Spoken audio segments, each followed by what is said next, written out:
आगे बढ़ते हैं तो हाथ बढ़ाने वाला भी साथी ही चाहिए। तो इनसे मिलकर बहुत प्रसन्नता हुई। इनसे मैं मिलता भी रहता था तो इनसे प्रेरणा मिली कि ये बढ़ गए, मैं पीछे रह गया। हम तीनों इंटेलिजेंट कक्षा में थे। कक्षा 8वीं हमारी खारा राठौड़ा में हुई और वहां पर हम साथ में पढ़ते थे। और कान सिंह होशियार थे, नंबर 1 पर थे, 2 पर मैं था और 3 पर ओम सिंह थे जिन्होंने सुसाइड कर दिया अभी।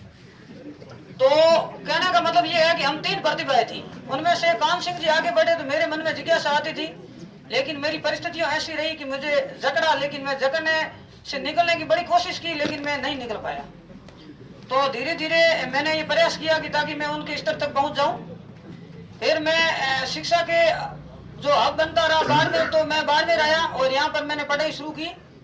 और धीरे धीरे करके मैंने जब बीए किया तो मेरा भी एक सपना था कि मैं आईएएस अधिकारी बनूं। हर आदमी का एक सपना होता। मैं भले गरीब भले, लेकिन मेरा दिमाग गरीब नहीं था। मैं आईएएस की प्रतिभा बनना चाहता था और मैं बाड़मेर वहां करके संघर्ष जरूर रखा। लेकिन जब मेरे 2 बड़े भाई थे और उन्होंने मेरी मदद की जगह वो थोड़े अलग हो गए। उनको ये पता नहीं, तालीम उनमें शिक्षा नहीं थी, इसलिए उन्होंने बताया ये कब बनेगा, आरएस का सपना देख रहा है। तो थोड़े वो अलग हो गए और मैंने मेरा उद्देश्य चेंज करना पड़ा। उसके बाद में आरएस की जगह कमठा मजदूर रह गया। कमठा मजदूर दिहाड़ी कमाना और खाना ही रह गया। अगर आरएस का सपना तो पूरा हो, उसकी जगह मजदूर बन के रह गया। अब उसके बाद में मैंने बीएड की। बीएड मेरे 2011 में हुई, 2010 में होनी थी, लेकिन परिस्थिति जकड़ती गई, जो आप वीडियो में देख सकते हो। और जब परिस्थिति जगड़ी तो मैंने उनका समाधान भी सोच लिया, भाई कैसे झगड़ा जाता है। क्योंकि मेरे झणकार पड़ी हुई, झणकार पड़ने वाला व्यक्ति कभी पीछे नहीं रहता। उसमें लिखा हुआ है कि अगर कठिन समय आए तो तेरा सहयोगी अकेला ही है। क्योंकि मैंने कई कविता मुझे मुख जबान याद थी। क्षत्रिय युग संघ का जब वो संघ चलता था वो मेरे हृदय में उस समय भी रगो रगो में था। वैसे कान सिंह वो कविता याद नहीं, मेरे को आज तक याद है। क्यों? क्योंकि मैं दिल से सुनता था। ये गाते थे, मैं सुनता था, दिल में रखता था। और उसके बाद में मैंने 2011 में बीएड करने के बाद में कमठा छोड़ दिया। क्यों छोड़ा? क्योंकि अब मेरे को टीचर में जाना। मैं पहली बार नवजीवन पब्लिक स्कूल में गया। उससे पहले मैं कमठा का जबरदस्त कारीगर था और कोई भी कारीगर होता था उसके साथ मैं काम करने में बहुत ही होशियार था। मेरी प्रतिभा थी, क्योंकि कोई भी कार्य लगन से करना चाहिए।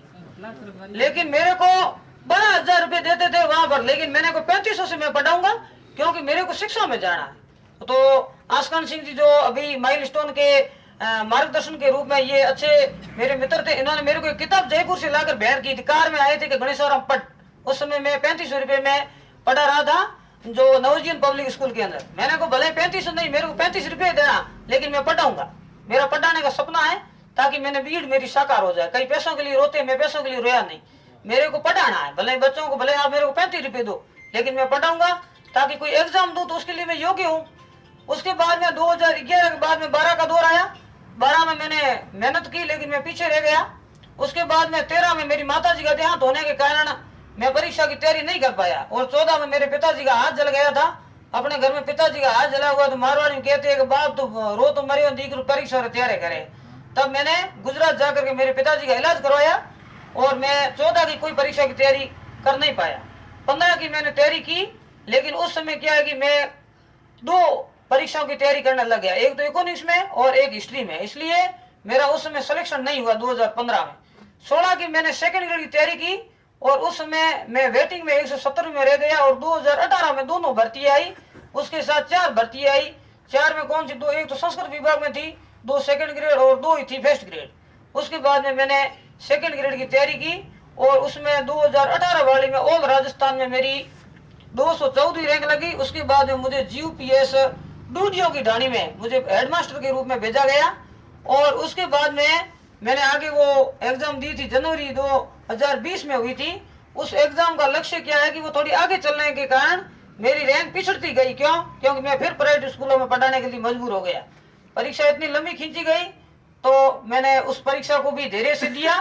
और उसके बाद में जब अभी मेरा रिजल्ट आया है तो उसमें ऑल राजस्थान में मेरी 18वीं रैंक है। क्योंकि इतिहास बड़ी बेवफा है, शाम को बड़ी सुबह सफा है, थोड़ी टाइटल के रूप में होती है।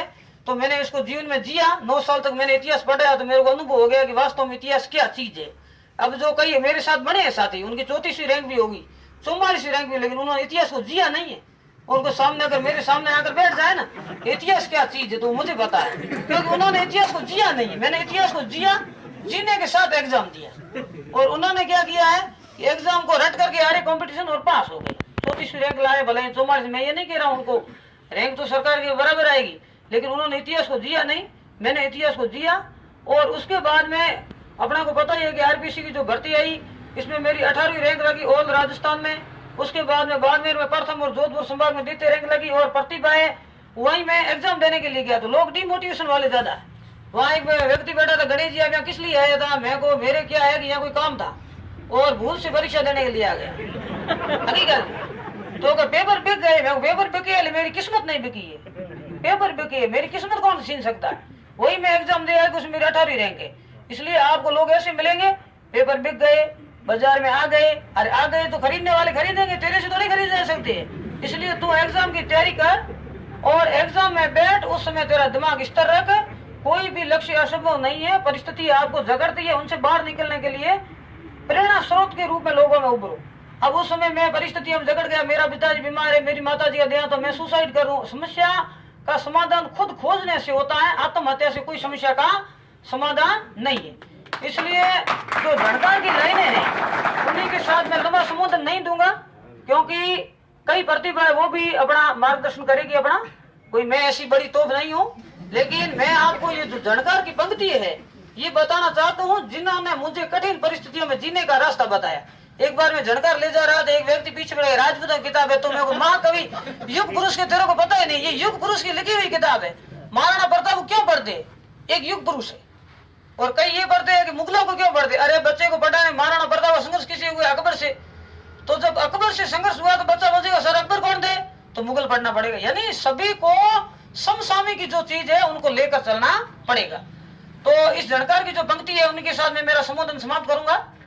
इसमें ये लिखा है कि हर कठिनाई हर ठोकर पर मेरे दिल तो हंसता जा, मस्ती में तू बढ़ता जा, कठिन समय में साथ न देंगे अपना कहने वाले, तुझे मिलेंगे हर पल पर ये नफरत करने वाले, इन बेचारों की मस्ती पर अपनी खुशी जुटाता जा, दिल मेरे मुस्कुराता जा, हर कठिनाई हर ठोकर पर मेरे दिल तू हंसता जा, मस्ती में तू बढ़ता जा, तूफानों का तोल वजन लो, सागर को ललकारो, जो तुमको नीचा दिखलावे डट करके फुफकारो, साथी दगा करे तो शत्रु पर तू मरता जा, कर जाए उन पर करता जा।